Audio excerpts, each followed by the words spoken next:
Assalamu alaikum. Bienvenue sur Paix et Sagesse. Imaginez une nuit du Ramadan. Le silence règne. L'âme est légère. Le cœur est ouvert. Et à cet instant précis, une seule phrase, un seul mot peut être inscrit dans ton livre des bonnes actions. Mais le sais-tu vraiment? Il existe 7 paroles puissantes. 7 dhikrs que le prophète a enseignés, capables d'illuminer ton Ramadan, d'effacer tes péchés et de remplir ton cœur de sérénité. Beaucoup de gens passent à côté de cette opportunité, négligeant ces trésors alors qu'ils pourraient transformer chaque seconde de leur jeûne en adoration. Mais toi, tu ne veux pas manquer cette chance. Reste bien jusqu'à la fin, car chaque mot que tu apprendras aujourd'hui peut changer la manière dont tu vis ce mois sacré. Première, la ilaha illallah. Le rappel de l'unicité ferme les yeux un instant. Imagine un désert infini, un ciel sans nuages, un vent léger qui soulève des grains de sable. Le silence est absolu. Il n'y a rien, sauf Allah. Il était avant toute chose. Il sera après toute chose. Et tout ce qui existe entre les deux dépend entièrement de lui. La ilaha illallah. Il n'y a pas d'autre divinité digne d'être adorée qu'Allah. Cette parole, elle n'est pas juste une phrase. Elle est la base de tout. Le fondement de la création, la raison même de notre existence. C'est par elle que les cœurs trouvent la paix, c'est en elle que les âmes errantes retrouvent leur chemin. Mais combien d'entre nous la prononcent réellement avec conscience? Combien prennent le temps de méditer sur ce qu'elle signifie vraiment? Il n'y a de divinité que lui. Cela signifie que rien ne mérite notre attachement plus qu'Allah. Ni l'argent, ni le regard des autres, ni les plaisirs éphémères de ce monde. Tout ce qui t'entoure est passager, mais lui demeure. Pendant ce mois de Ramadan, alors que la faim et la soif se font ressentir, alors que tes désirs sont mis à l'épreuve, souviens-toi, qui mérite ta soumission? Qui mérite ton amour le plus pur? Chaque fois que tu dis la ilaha illa Allah, tu proclames que rien n'a plus d'importance que lui. Imagine maintenant, si ces paroles étaient les dernières que tu prononçais sur cette terre. Quelle meilleure manière de quitter ce monde que par cette attestation de vérité? Ce n'est pas juste un dhikr parmi d'autres. C'est la clé du paradis. Mais une clé ne sert à rien si elle est oubliée, rouillée, laissée de côté. Alors, répète-la. Avec conviction. Avec profondeur. Avec un cœur qui sait que son salut en dépend. Dans chaque souffle, dans chaque instant de solitude, dans chaque difficulté, rappelle-toi que rien ne dure, sauf Allah. Et s'il ne restait qu'une seule chose à dire dans ce monde, que ce soit « La ilaha illa Allah ». Deuxième, « Astaghfirullah », la clé du pardon. Il y a une vérité que nous avons souvent du mal à affronter. Nous sommes imparfaits. Nos cœurs vacillent, nos langues dérapent, nos actions nous trahissent. Il y a des jours où l'on se sent fort dans la foi, et d'autres où l'on se perd englouti par les distractions du monde. Mais il existe une porte, une issue, un refuge. Astaghfirullah.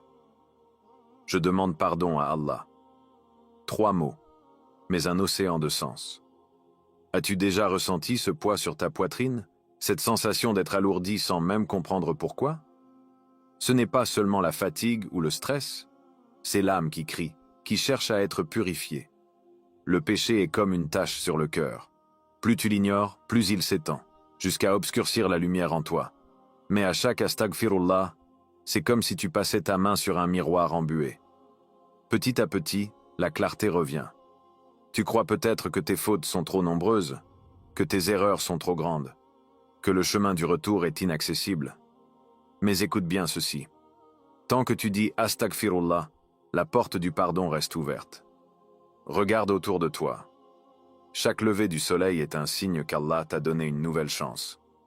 Chaque battement de ton cœur est une preuve qu'il t'invite encore à revenir à lui. Ne te dis pas « Je demanderai pardon demain ». Demain n'est pas garanti. Mais ce moment-là, maintenant, t'appartient. Imagine. Si à chaque astaghfirullah, une faute disparaissait. Si à chaque astaghfirullah, un fardeau s'allégeait.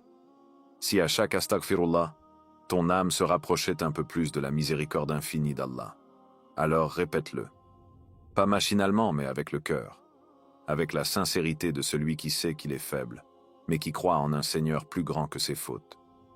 Le Ramadan est ce mois où les cœurs s'adoucissent, où les âmes cherchent à être lavées. Ne laisse pas passer ce moment sans emplir tes journées et tes nuits de Astaghfirullah. Car un jour viendra où nous supplierons pour une seconde de plus, un jour où chaque instant perdu nous semblera un regret éternel. Mais aujourd'hui, il est encore temps. Troisième, Subhanallah wa bihamdihi, Subhanallahil adim. La glorification suprême. Regarde le ciel au crépuscule, une infinité de couleurs qui s'entrelacent, un chef-d'œuvre sans égal, un spectacle qui se renouvelle chaque jour. Observe la mer, cette immensité qui avance et recule avec une précision parfaite, sans jamais déborder de ses limites. Écoute le silence des montagnes, ressens l'écho du vent à travers les vallées, et pose-toi cette question. Qui maintient cet équilibre? Il y a une force derrière tout cela, une puissance qui façonne chaque détail avec perfection, qui orchestre l'univers avec une sagesse infinie. Subhanallah wa bihamdihi, Subhanallahil adim. Gloire et louange à Allah, l'immense. Deux phrases légères sur la langue, mais si lourdes dans la balance. Combien de fois nous émerveillons-nous devant les choses créées, sans penser au Créateur? Combien de fois sommes-nous subjugués par la beauté du monde, mais oublions-nous de glorifier celui qui l'a façonné? Ce dhikr est bien plus qu'une simple louange. C'est un rappel que tout appartient à Allah, que toute perfection lui revient, que rien n'égale sa grandeur.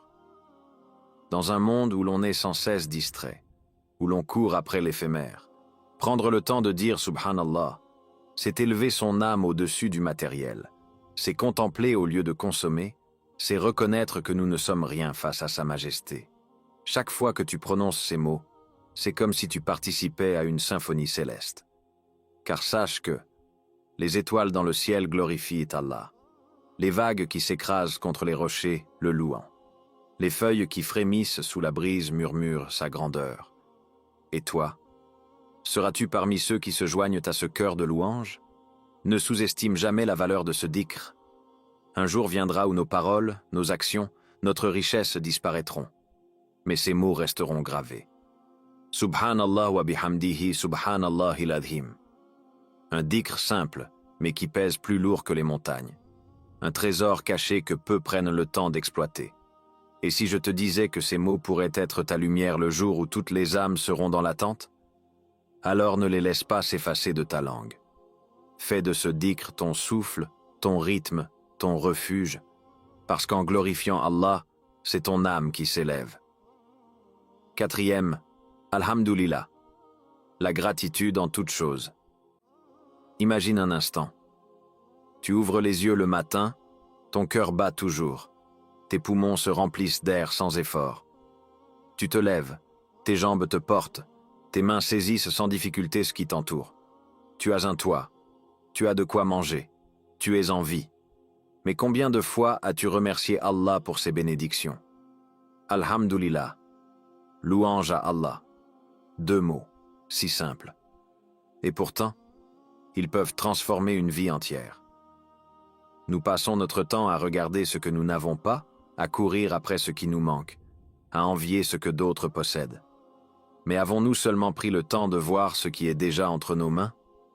Si tu pouvais voir le nombre de bienfaits qu'Allah t'accorde à chaque seconde, tu tomberais en prosternation de gratitude. Ce pain sur ta table, ce verre d'eau froide qui apaise ta soif après une longue journée de jeûne, crois-tu qu'ils sont garantis? Regarde autour de toi. Il y a des personnes qui dorment sous les ponts, qui cherchent un repas sans jamais le trouver, qui prient chaque jour pour ce que toi, tu considères comme normal. Et pourtant, même eux, même ceux qui n'ont presque rien, prononcent souvent ces mots. Alhamdulillah. Parce qu'ils ont compris une vérité que beaucoup oublient. La gratitude ne dépend pas de ce que l'on possède, mais de ce que l'on reconnaît. Et toi, as-tu déjà remercié Allah pour les épreuves? Oui, même les épreuves. Car derrière chaque douleur, chaque difficulté, chaque larme, il y a une sagesse, une purification, une élévation. Parfois, ce que tu considérais comme un malheur était en réalité une porte vers un bien que tu ne voyais pas encore. Alhamdulillah pour ce que j'ai. Alhamdulillah pour ce que j'ai perdu. Alhamdulillah pour ce qu'Allah me prépare. Fais de Alhamdulillah ton refuge. Prononce-le quand tu es heureux, mais aussi quand ton cœur est lourd. Car à chaque Alhamdulillah, tu remplis ta balance de bonnes actions. Tu attires encore plus de bénédictions, et tu purifies ton âme de l'ingratitude. Et souviens-toi d'une promesse d'Allah qui ne faillit jamais. Si vous êtes reconnaissant, je vous accorderai encore plus. Alors, combien de fois vas-tu dire Alhamdulillah aujourd'hui? 5e. Allahu Akbar. La grandeur d'Allah au-dessus de tout. Il y a des moments où tout semble s'écrouler, des instants où les épreuves deviennent lourdes, où le poids de la vie écrase l'âme, où le cœur cherche une issue mais ne voit qu'un mur infranchissable devant lui. C'est dans ces instants-là, quand tout te semble impossible, quand tu es perdu dans un tourbillon de doute, que ces mots prennent tout leur sens. Allahu Akbar. Tous les dieux sont égaux, plus grands que tes soucis, plus grands que tes épreuves, plus grands que tout ce que ton esprit peut concevoir. Nous vivons dans un monde où tout est limité. Nos forces sont limitées, nos ressources sont limitées, nos vies sont limitées. Mais Allah, lui, est sans limite. Quand tu répètes Allahu Akbar, tu proclames que rien ne peut l'égaler, que rien ne peut le surpasser, que rien ne peut l'empêcher d'ouvrir une porte là où il n'y en avait aucune. Prends un moment. Respire. Ferme les yeux. Imagine-toi devant l'immensité de l'univers. Les galaxies suspendues dans le néant, les étoiles qui brillent depuis des millénaires, la Terre qui tourne avec une précision parfaite, tout cela sous son contrôle. Alors, comment tes problèmes pourraient-ils être insurmontables? Chaque fois que tu fais face à une difficulté, rappelle-toi, Allah est plus grand que la maladie qui t'affecte, plus grand que l'injustice que tu subis, plus grand que la douleur que tu ressens, et plus grand encore que les désirs de ce monde qui t'éloignent de lui. Quand l'appel à la prière résonne, que dit-il en premier? Allahu Akbar. Comme un rappel, 5 fois par jour, que tout ce que tu fais peut t'attendre. Mais pas Allah. Car au-delà de nos ambitions, au-delà de nos préoccupations, seul lui mérite d'être notre priorité absolue. Ne sois pas esclave de tes peurs. Ne sois pas prisonnier de tes doutes. Lâche prise et remets tout entre ses mains. Parce que peu importe ce qui t'arrive, peu importe les obstacles devant toi, il y a quelque chose que tu dois toujours garder à l'esprit. Allah est plus grand. 6e. La hawla wa la quwwata illa billah. La force qui vient d'Allah. Il y a des jours où l'on se sent brisé, où la fatigue n'est pas seulement physique, mais aussi intérieure, où chaque pas semble lourd, où chaque effort paraît vain. Tu as peut-être déjà ressenti cela. Ce moment où tout ce que tu entreprends semble échouer, où les portes que tu frappes restent fermées, où même les prières semblent s'éteindre dans le silence. Tu as essayé de tout contrôler. Tu as essayé d'être fort. Mais au fond, une vérité te rattrape. Seul, tu n'y arrives pas. Et c'est précisément dans ces instants-là qu'il faut se rappeler ces paroles. La hawla wa la quwwata illa billah. Il n'y a de puissance ni de force qu'en Allah. Ces mots, ils sont un trésor. Un secret que peu comprennent vraiment. Pourquoi lutter seul quand celui qui détient tout l'univers peut te porter? Lorsque tu répètes la hawla wa la quwwata illa billah, tu reconnais que ta force a des limites, mais qu'Allah, lui, est illimité. Tu abandonnes ce besoin de tout contrôler.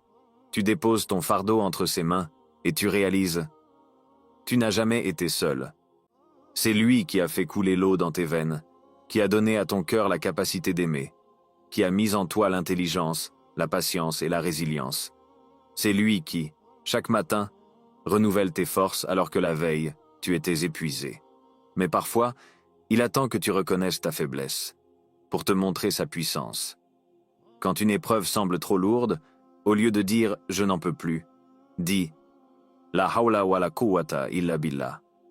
Quand tes plans ne se déroulent pas comme prévu, au lieu de céder au découragement, dis « la hawla wa la quwwata illa billah ». Quand tu ressens l'angoisse, l'anxiété, le poids des responsabilités, rappelle-toi que ce n'est pas toi qui portes ce monde sur tes épaules. Allah est là. Il l'a toujours été. Et plus tu abandonneras ton orgueil pour lui remettre ton destin, plus tu verras sa main agir dans ta vie, car il suffit d'un mot de lui pour que tout change en un instant. 7e. Allahumma salli ala Muhammad, l'invocation pour le prophète. Il y a des noms qui résonnent à travers les siècles, des histoires qui traversent le temps sans jamais s'effacer. Et puis, il y a un nom qui brille au-dessus de tous les autres, un nom qui fait vibrer les cœurs, qui fait couler les larmes, qui éveille l'amour dans les âmes les plus endormies. Mohammed, le dernier messager, celui qui a pleuré pour nous, qui a prié pour nous, qui a souffert pour que nous connaissions la lumière de l'islam.